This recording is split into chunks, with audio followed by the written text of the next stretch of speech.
ഒരിക്കൽ രാജുമോൻ എന്നോട് ചോദിച്ചു 10 രൂപയ്ക്ക് കിട്ടുന്ന NFO നല്ലതാണോ എന്ന്. ഞാൻ സുബീഷാണ്. RupeeMonkiലൂടെയും ആസ്ക് RupeeMonkiലൂടെയും നിങ്ങളെ ഹെൽപ്പ് ചെയ്യുന്നത് ഞാനാണ്. രാജുമോൻ നമ്മുടെ സുഹൃത്താണ്. അദ്ദേഹത്തിന് എപ്പോഴും ഭയങ്കര സംശയങ്ങളാണ്. അപ്പോൾ ഇന്നത്തെ സംശയം എന്താണെന്ന് വെച്ചാൽ NFOയിൽ ഇടുന്നത്, അതായത് മ്യൂച്വൽ ഫണ്ടുകളുടെ ന്യൂ ഫണ്ട് ഓഫറിങ്ങിൽ പൈസ നിക്ഷേപിക്കുന്നത് നല്ലതാണോ എന്നാണ് ചോദ്യം. അപ്പോൾ ഈ രാജുമോൻ ഇതെങ്ങനെ ഈ NFOയെ പറ്റി മനസ്സിലായി എന്ന് ചോദിച്ചു കഴിഞ്ഞാൽ, രാജുമോനെ ഒരു മ്യൂച്വൽ ഫണ്ട് ബ്രോക്കർ വിളിച്ചിട്ടുണ്ടായിരുന്നു. എന്നിട്ട് പറഞ്ഞു, അടുത്ത ആഴ്ച ഒരു പ്രധാന കമ്പനിയുടെ പുതിയൊരു ഫണ്ട് ഇറങ്ങുന്നുണ്ട്. ആ NFOയിൽ 10 രൂപ കൊടുത്തു കഴിഞ്ഞാൽ ഒരു മ്യൂച്വൽ ഫണ്ട് കിട്ടും.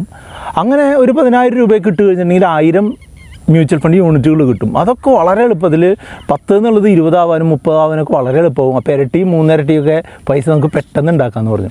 രാജുമോൻ നമ്മളോട് വന്ന് ചോദിച്ചു.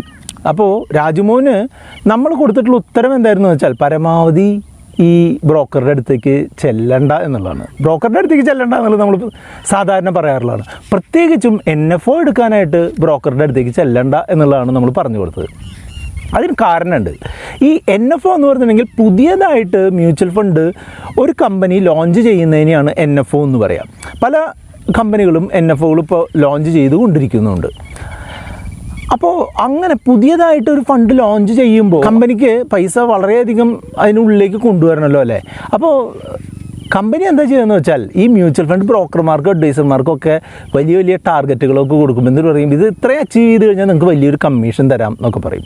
അപ്പോൾ അഡ്വൈസർമാരെന്ത് ചെയ്യും, അറിവില്ലാത്ത രാജുമോനെ പോലുള്ള ആൾക്കാരെ സമീപിക്കും. എന്നിട്ട് അതാണ് ഇതാണ് എന്നൊക്കെ പറഞ്ഞ് അവരോട് NFOയിൽ ചേരാനായിട്ട് പറയും. NFO ചിലപ്പോൾ നല്ല രീതിയിൽ പോവും. പക്ഷേ ആദ്യത്തെ കുറച്ച് സമയത്തേക്ക് NFOയിൽ വലിയ കാര്യമായിട്ടുള്ള അനക്കൊന്നും ഉണ്ടാവില്ല. അതെന്തുകൊണ്ടാണെന്ന് വെച്ചാൽ, സാധാരണഗതിയിൽ കണ്ടിട്ടുള്ള എന്താണെന്ന് വെച്ചാൽ, ഈ ഫണ്ടുകൾ നല്ലതല്ല, ആ ഫണ്ടുകളുടെ ഒബ്ജക്റ്റീവ് നല്ലതല്ല, ഫണ്ടുകൾ എന്തിനാണ് എന്നുള്ളത് നല്ലതല്ല എന്നുണ്ടെങ്കിൽ ആ ഫണ്ടുകൾ സ്വാഭാവികമായിട്ടും പെർഫോം ചെയ്യില്ല. അങ്ങനെ രാജുമോനെ പോലുള്ള ആൾക്കാരെ കുഴിയിൽ ചാടിച്ചിട്ട് നമ്മളുടെ ഏജൻറ്റ് എന്ത് ചെയ്യും, കമ്മീഷൻ മേടിച്ച്, വലിയ കമ്മീഷൻ മേടിച്ച് അങ്ങ് പോവും. മനസ്സിലായില്ലേ? ഫണ്ട് കമ്പനിക്കും ലാഭമാണ്. കാരണം എന്താ, കുറേ ആൾക്കാരെ ഇതൊരു പരീക്ഷണത്തിനായിട്ട് കിട്ടി അല്ലേ. പുതിയൊരു ഫണ്ട് പരീക്ഷിക്കാനായിട്ട് കുറേ ഗിനിപ്പന്നികളെ കിട്ടുകയും ചെയ്തു. അപ്പോൾ സാധാരണഗതിയിൽ നമ്മൾ കണ്ടിട്ടുള്ള എന്താണെന്ന് വെച്ചാൽ, ന്യൂ ഫണ്ടുകളൊന്നും തന്നെ വലിയൊരു റിട്ടേൺ, ഇവർ ഈ പറയുന്ന റിട്ടേൺ ഒന്നും കൊടുക്കുന്നൊന്നും കണ്ടിട്ടില്ല. സാധാരണ മാർക്കറ്റ് വലുതാവുകയാണെന്നുണ്ടെങ്കിൽ ന്യൂ ഫണ്ട് ഓഫറിങ്ങിലുള്ള ഫണ്ടുകളും വലുതാവും. പക്ഷേ അതിൽ നിന്നൊന്നും ഒരു അത്ഭുതകരമായിട്ടുള്ള വളർച്ചയൊന്നും ന്യൂ ഫണ്ട് ഓഫറിങ്ങിന് ഉണ്ടാവില്ല. അപ്പോൾ ഈ 10-15 ആവുന്നതും പഴയൊരു ഫണ്ട് 100 എന്നുള്ള NAV ഉള്ളൊരു ഫണ്ട് 150 ആവുന്നതും ഒരേപോലത്തെ ഫണ്ടാണെന്നുണ്ടെങ്കിൽ ഏകദേശം ഒരുപോലെ ആയിരിക്കും. അപ്പോൾ അതുകൊണ്ട് തന്നെ പുതിയൊരു ഫണ്ട് എങ്ങനെ ആവും എന്നുള്ളത് നമുക്ക് കൃത്യമായിട്ട് അറിയാത്തത് കൊണ്ട് ഈ ന്യൂ ഫണ്ട് ഓഫറിങ്ങിൽ പൈസ ഇടുന്നത് കുറച്ച് റിസ്ക്കാണല്ലേ. അതുകൊണ്ടാണ് നമ്മൾ രാജുമോനോട് പറഞ്ഞത്, പരമാവധി NFOയിൽ ചേരണ്ട. ഇനിയിപ്പോൾ നിനക്ക് മ്യൂച്വൽ ഫണ്ടിൽ ഇൻവെസ്റ്റ് ചെയ്യാൻ താല്പര്യം ഉണ്ടെന്നുണ്ടെങ്കിൽ നല്ല മ്യൂച്വൽ ഫണ്ടുകൾ നിങ്ങളുടെ ആവശ്യത്തിനനുസരിച്ച് കണ്ടെത്തി ആ ഒബ്ജക്റ്റീവ് മീറ്റ് ചെയ്യുന്നതിനായിട്ടുള്ള കാലാവധിയിലേക്ക് നിക്ഷേപിക്കുക എന്നുള്ളത് തന്നെയാണ് വേണ്ടത് എന്നാണ് നമ്മൾ പറഞ്ഞു കൊടുത്തത്. അപ്പോൾ മ്യൂച്വൽ ഫണ്ട് അങ്ങനെ കണ്ടുപിടിക്കാൻ ബുദ്ധിമുട്ടുള്ളവർക്ക് നമ്മുടെ ആസ്ക് RupeeMonk സർവീസിനെ സമീപിക്കുക. അതിൻ്റെ നമ്പറാണ് നിങ്ങളിവിടെ കാണുന്നത്. ഒരു തരത്തിലും പ്രൂവ് ചെയ്യാത്ത ഒരു ഫണ്ട് അതിൽ ഇടുന്നതിനുള്ള റിസ്ക് നിങ്ങൾക്ക് മനസ്സിലായി കാണും അല്ലേ. അപ്പോൾ നിങ്ങൾ 10 എന്നുള്ള ചെറിയ പൈസയ്ക്ക് ഒരു മ്യൂച്വൽ ഫണ്ട് കിട്ടുന്നു എന്നത് മാത്രം നോക്കി ഒരിക്കലും ചെയ്യരുത് എന്നാണ് പറയുക. 10 രൂപയുടെ യൂണിറ്റിൽ ഇൻവെസ്റ്റ് ചെയ്താലും 100 രൂപയുടെ യൂണിറ്റിൽ ഇൻവെസ്റ്റ് ചെയ്താലും നമ്മളിടുന്ന 1000 രൂപ അതാത് പ്രൊപ്പോർഷനിൽ മാത്രമേ മ്യൂച്വൽ ഫണ്ടിൽ ഉള്ള സ്റ്റോക്കുകളിലേക്ക് നിക്ഷേപിക്കപ്പെടുള്ളൂ. അല്ലാതെ 10 രൂപ ഇടുമ്പോൾ കുറേ അധികം സ്റ്റോക്കുകളിൽ ഇൻവെസ്റ്റ് ചെയ്യാൻ പറ്റില്ലല്ലോ. 100 രൂപ ഇടുമ്പോൾ, അതായത് 100 രൂപ NAV ഉള്ള സ്റ്റോക്കുകളിൽ തന്നെയല്ലേ നമുക്ക് 10 രൂപയാവുമ്പോഴും ഇൻവെസ്റ്റ് ചെയ്യാനായിട്ട് പറ്റുള്ളൂ. നമ്മൾ എത്ര പൈസയാണോ ഇടുന്നത് അത് NAVയുമായിട്ട് അതിന് കാര്യമായിട്ടുള്ള ബന്ധമില്ല എന്നുള്ളതാണ് നിങ്ങളെല്ലാവരും മനസ്സിലാക്കേണ്ടത്. അപ്പോൾ 10 രൂപയുടെ NAV ഉള്ള ഫണ്ടുകൾ കണ്ടു എന്ന് പറഞ്ഞിട്ട് രാജുമോൻ ചിന്തിച്ചതുപോലെ നിങ്ങൾ ഈ NFOയിലേക്ക് ഓടിപ്പോകരുത്. എല്ലാ NFOയിലേക്കും ഓടിപ്പോകരുത് എന്ന് നമ്മൾ തീർത്ത് പറയുന്നില്ല.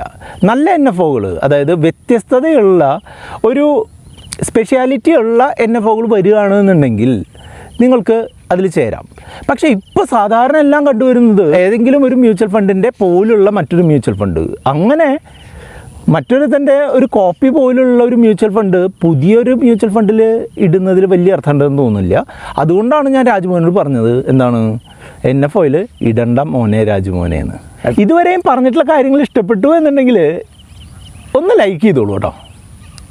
അപ്പോൾ രാജ്മോഹൻ എന്നോട് തിരിച്ചൊരു കുഴക്കുന്നൊരു ചോദ്യം ചോദിച്ചു. അപ്പോൾ RupeeMonk ഈ IPOകൾ സജസ്റ്റ് ചെയ്യാറുണ്ടല്ലോ, ഇതിപ്പോൾ എന്താ NFO സജസ്റ്റ് ചെയ്യാത്തത് IPO സജസ്റ്റ് ചെയ്യാറുണ്ടല്ലോ എന്ന്. IPO എന്ന് പറഞ്ഞിട്ടുണ്ടെങ്കിൽ പുതിയ സ്റ്റോക്കുകൾ സ്റ്റോക്ക് മാർക്കറ്റിൽ ലിസ്റ്റ് ചെയ്യുന്ന, പബ്ലിക്ലി ലിസ്റ്റ് ചെയ്യുന്നതിനുള്ള പ്രവർത്തനത്തിനെയാണ് ഈ IPO എന്ന് പറയുക, ഇനീഷ്യൽ പബ്ലിക് ഓഫർ എന്ന് പറയുക. അപ്പോൾ ഈ IPO എന്ന് പറഞ്ഞിട്ടുണ്ടെങ്കിൽ നല്ല രീതിയിൽ പ്രവർത്തിച്ച് വരുന്ന ഒരു ഷെയർ, പബ്ലിക്കിന് അതിൽ ഇൻവെസ്റ്റ് ചെയ്യാൻ പറ്റാതിരുന്ന ഒരു ഷെയർ പുതിയതായിട്ട് പബ്ലിക്കിന് ഇൻവെസ്റ്റ് ചെയ്യാൻ പറ്റുന്ന ഒരവസ്ഥ വരികയാണ് അല്ലേ. അപ്പോൾ നല്ല കമ്പനികളാണ് അങ്ങനെ സാധാരണഗതിയിൽ പ്രൈവറ്റ് ആയിട്ടുള്ള മുതലാളിമാരുടെ അടുത്ത് നിന്ന് പബ്ലിക്കിലേക്ക് വരിക, അല്ലെങ്കിൽ സ്റ്റോക്ക് മാർക്കറ്റിൽ ലിസ്റ്റ് ചെയ്യുക. അപ്പോൾ സ്വാഭാവികമായിട്ടും ആ കമ്പനിക്ക് ഒരു ക്വാളിറ്റി ഉണ്ടാവും, അല്ലെങ്കിൽ അറ്റ്ലീസ്റ്റ് ആ കമ്പനി നല്ല ഒരു ട്രെൻഡിങ് കമ്പനിയൊക്കെ ആണ് എന്നുണ്ടെങ്കിൽ നമ്മൾ ഇടുന്ന പൈസയ്ക്ക് ഏകദേശം ഡബിളോ അല്ലെങ്കിൽ അതിൽ കൂടുതലോ ഒക്കെ കിട്ടും. ഇപ്പോൾ ഈ അടുത്ത് ഹാപ്പിയസ്റ്റ് മൈൻഡ്സ് എന്ന് പറഞ്ഞൊരു കമ്പനിയുടെ IPO നമ്മൾ സജസ്റ്റ് ചെയ്തിട്ടുണ്ടായിരുന്നു. അതായത് ഞാൻ മേടിക്കുന്നുണ്ട് എന്നുള്ളത് നമ്മളുടെ ചാനലിലൂടെ പറഞ്ഞിട്ടുണ്ടായിരുന്നു. ആ IPO ലിസ്റ്റ് ചെയ്ത ദിവസം തന്നെ ഏകദേശം ഡബിളോ അതിൽ മീലിലേക്കൊക്കെയാണ് ലിസ്റ്റ് ചെയ്തത്. അപ്പോൾ നമ്മൾ പറയുന്നത് എന്താണെന്ന് വെച്ചാൽ IPOയെ ഒരിക്കലും NFO ആയിട്ട് കമ്പയർ ചെയ്യരുത്. ഷെയർ എന്ന് പറഞ്ഞിട്ടുണ്ടെങ്കിൽ ആ കമ്പനിയുടെ ഷെയറിലേക്ക് ആൾക്കാർക്ക് ഡിമാൻഡ് ഉണ്ട് എന്നുണ്ടെങ്കിൽ തീർച്ചയായിട്ടും അതിൽ ലാഭം കിട്ടാനുള്ള സാധ്യതയുണ്ട്. പക്ഷേ NFOയിൽ ആ ഫണ്ട് കൃത്യമായിട്ടാണോ വരുന്നത് എന്നുള്ളതിന് യാതൊരുവിധ ഉറപ്പുമില്ലാത്തതുകൊണ്ട്, അതേപോലുള്ള മറ്റ് ഫണ്ടുകൾ മാർക്കറ്റിൽ അവൈലബിൾ ആയിട്ടുള്ളതും കൊണ്ടുമാണ് നമ്മൾ രാജ്മോഹനോട് പറഞ്ഞത് എന്താണ്, NFO ചെയ്യേണ്ട, അതിന് പകരമായിട്ട് നിങ്ങളുടെ ആവശ്യത്തിനനുസരിച്ചുള്ള ഒരു ഫണ്ട് എടുത്തോളാൻ പറഞ്ഞത്.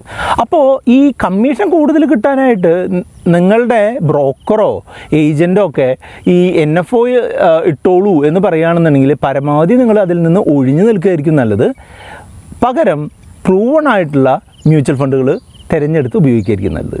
നല്ല മ്യൂച്വൽ ഫണ്ടുകൾ ഈ വർഷം ഞാൻ ഇൻവെസ്റ്റ് ചെയ്തുകൊണ്ടിരിക്കുന്ന മ്യൂച്വൽ ഫണ്ടുകളെ പറ്റിയിട്ട് ഞാൻ ഒരു വീഡിയോ ചെയ്തിട്ടുണ്ട്. ആ വീഡിയോ ഒന്ന് കണ്ടുകൊണ്ട് നിങ്ങൾക്ക് മുന്നോട്ട് പോകാം.